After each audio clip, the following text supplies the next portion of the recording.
All right, everybody. Welcome to episode 2 of Rodrick's Rants. This is a segment where I try to take about 5-10 minutes and explain to you my problems with video games and other things in life. Today's topic: new school arcades. Where can I start with this? Look, I'm a kid of the 80s, okay? I went to arcades to see the latest and greatest, okay? I was there during the Mortal Kombat era, I was there during the Street Fighter era, I was there during the Killer Instinct era, and I kind of dropped off after the 2000s, okay? Kind of dropped off after that, but I would still look at the latest and greatest, okay? I still drop in, and every time I'm somewhere and I see arcade, it's just a bit of nostalgia. I just want to go in and drop a couple of coins. Sorry, I want to see what the new stuff is. Ladies and gentlemen, I'm an old man now. I'm officially an old man. Because I stopped into not one, not two, not three, but 4 arcades on a recent journey. And all of them had the same exact crap that I'm about to describe to you right now, including one that is the absolute worst. So let me get into it. I first go into these arcades and I notice that, okay, it's bright and colorful. It's great. Okay. But I start noticing something. First and foremost, it's a lot more fun, you know. They're trying to build up the bright, colorful lights so that you get excited and stuff. But as I look closer, I start getting a little bit of a problem. Like, first of all, I walk in and I see PacMan Championship Edition. And I'm going like, okay, it looks good. It's like multiple screens, multiple LCD screens, and all these things are now LCD. They got to get you in there by showing you the brightest colors and stuff. So I'm looking at it and I'm going like, okay, I see the joystick. But wait a minute. What is this thing on the... But it's not token-based anymore? Okay, fine. A lot of places went to cards, the card readers. Like, okay, it's a card reader.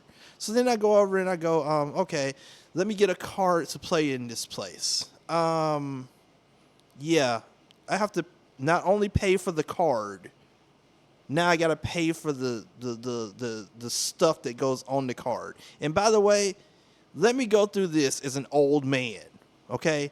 There's a reason that the dollar exists. The dollar used to give you 4 quarters, okay? The bad games or the games that nobody cared about anymore were 25 cents. These were typically your SNK games, your old Tekkens, your Street Fighter, X-Men versus Street Fighter, games that were older. The new hotness was 50 cents to even $1 per play. The dollar per play came in like with Super Street Fighter 2 Turbo on the ridiculously big screen where it had everybody over there trying to be the best, and you had like one huge screen and a pedestal that you played on. That the showcase game was $1, or like Dragon's Lair, where it was just something you hadn't seen before. Because this thing came out before Killer Instinct, and it looked good. So it was $1 to play. Okay, the new hotness was as much as $1. Now I get a card with whatever you want to call it. Power Play Bucks, V-Bucks, whatever you want to call it. Just give it a name. I don't care. And I cannot, for the life of you, tell you the currency or how it makes any sense whatsoever. I don't know what 0.3 of a power buck is. What is that? And all of these games have the most stupid thing. It's 6.5 V-Bucks, 6.25. What is that? What am I supposed to do with that? So, okay, I'm paying for the card, which is a charge. Then I'm paying to put things on the card. Then I'm coming back, and I'm like swiping the card, and the card is going like, okay, you've been charged 6.2153451 V-Bucks, which I still have no idea how many V-Bucks I even have. let alone how much this cost. So, okay, fine. You got me. The economy's different. I don't know the economy. Okay. So I swipe it, and then I start playing, and then I'm noticing that there's a timer on PacMan. What the hell? And I'm like going through, and you have exceeded your time. I'm going, wait a minute. You didn't put the timer up in the display. Hold up. I'm just watching the display, and it didn't have a timer. Now I put it in, now it's got a timer? Okay, so now I'm pretty pissed. Now I'm pretty freaking pissed. So now I move on to the next game, which is a Nerf shooting game. And I'm going like, okay, might as well just try it out. 10.25 V-Bucks. Once again, I don't know what a V-Buck is. So I say, screw it. I got the card. I might as well just swipe it and go on. 30 seconds on the clock. And I'm shooting. And by the way, this is the most exploitative shooting game ever. Because, like, there is nowhere you're hitting all that stuff to get a perfect score. You can forget that. All this crap moving on the screen. And you're, like, sitting here. And it's like you're actually shooting a Nerf gun. So I guess in that case, it's not false advertising. Because it really feels like you're shooting a Nerf gun in real life. And it's not hidden shit. But after 30 seconds, please insert more. I'm going, no, thank you. I'm done. Bye. Now, my rage level is increasing. I'm getting pissed now. Okay, so let's move on. The next would be The Walking Dead. Raw Thrills. Yay! Something I actually recognize and would actually play in an actual arcade. Let me join play. No. This is one of the most expensive games in the freaking arcade. Because it's a shooter with one of those entrance ways. You can go and sit down and play the game. Which I didn't care to, but whatever. Let's just go and play this thing. It's like 20-something V-Bucks. So at this point, I'm asking the obvious question. How many V-Bucks do I have? Because I don't really know how much is left. So I just play it. And let me tell you something. Those of you who complain about House of the Dead being cheap has never played The Walking Dead in the arcade. That is the cheapest game with some of the cheapest deaths ever invented in video games. It is cheap. And by the way, yeah, I played a little bit on it, and yeah, I was not a fan.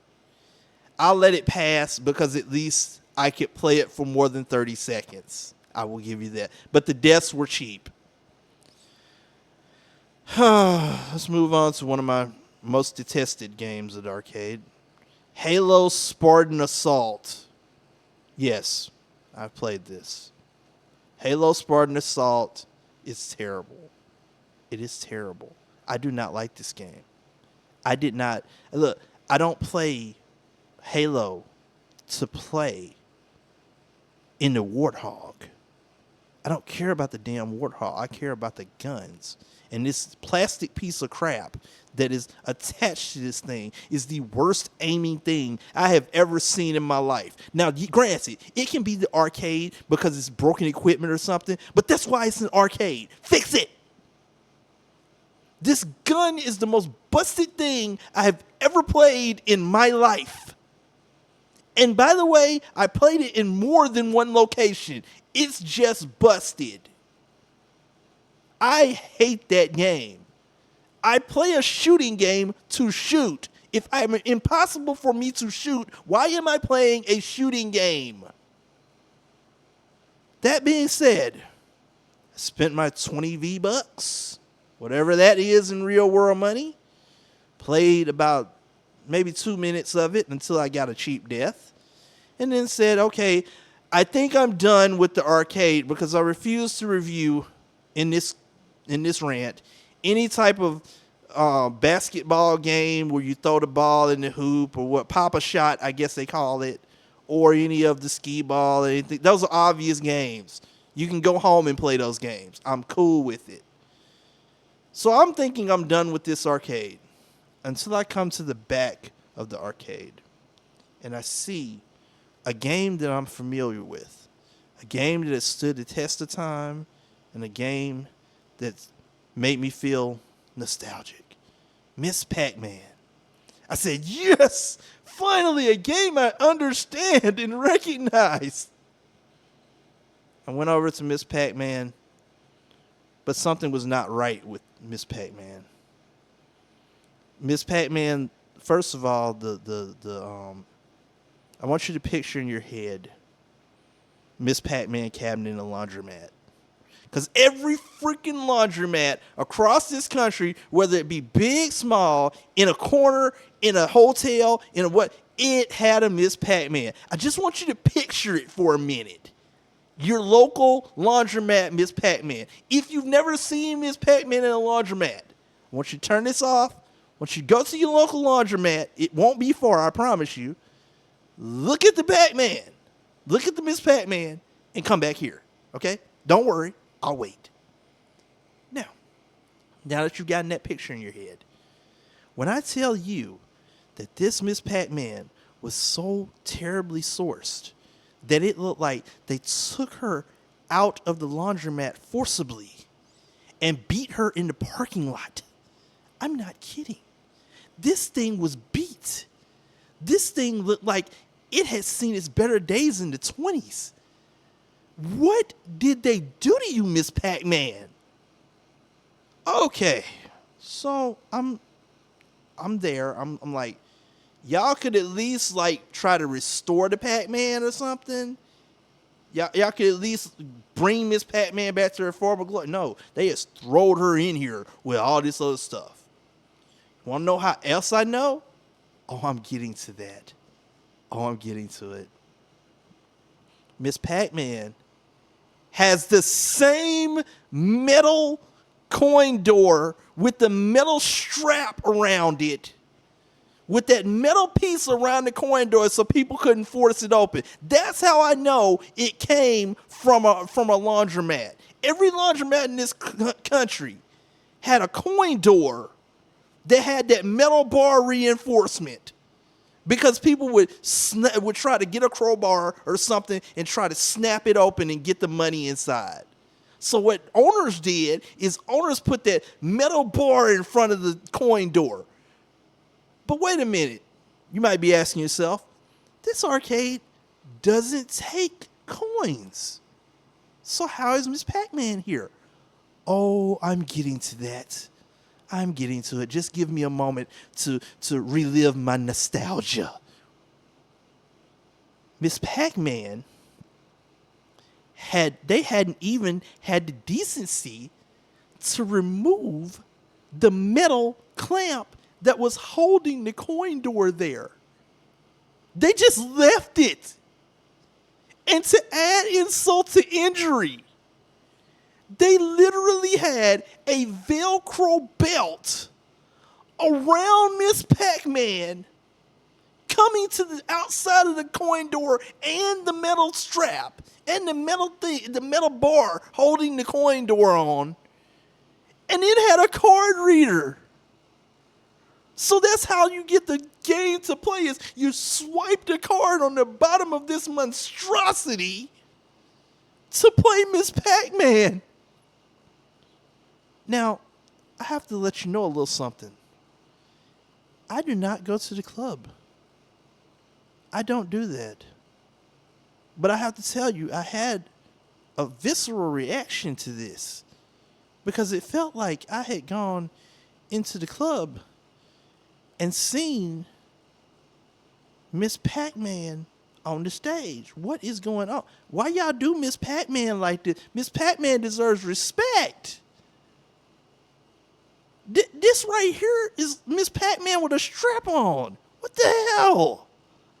We can give her a little bit more respect than that.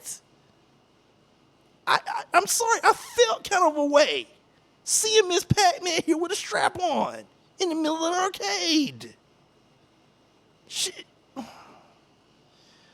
For those of you who don't understand how I feel, imagine going in a club and seeing the deaconess of the church on the stage. That's how I felt. I was like, what is this? Okay, so I've had it up to here with this arcade. My rage meter is at a 11. And so I say, just let me try Miss PacMan, please. I don't care about this thing. I don't care about this arcade anymore. Just let me try Miss PacMan. I swipe the card. It starts up with the do do do do do do do do do do do do do do. I start moving the lever, and Miss PacMan is not responding. Let me explain something to you a minute. You lazy mofos didn't even bother to make sure that the stupid arcade worked. You just bought it in here and threw her in the middle with a strap on. And I'm sitting here moving this arcade stick. And I can't even move Miss PacMan. Finally, she did do something. She didn't move. But I guess that's built into the game where she's automatically moving. So at this point, I'm bleeding red, angry. And I say, you know what? I'm gonna do something here that I don't normally do. I'm gonna make a positive out of this. I take my card and I give it to a young mother who's in there with her kids. And I say, whatever's left on this card, you can have. And I promptly walk out of the arcade. This is not an arcade, people. This is exploitation. I don't like new school arcades. You can have them. Please bring back fighting games or something that looks like a cabinet, because, Chief, this ain't it. This ain't it. Thank y'all for listening. We'll be back with another episode. Got Miss PacMan over here with a strap on, man. Yeah, bye.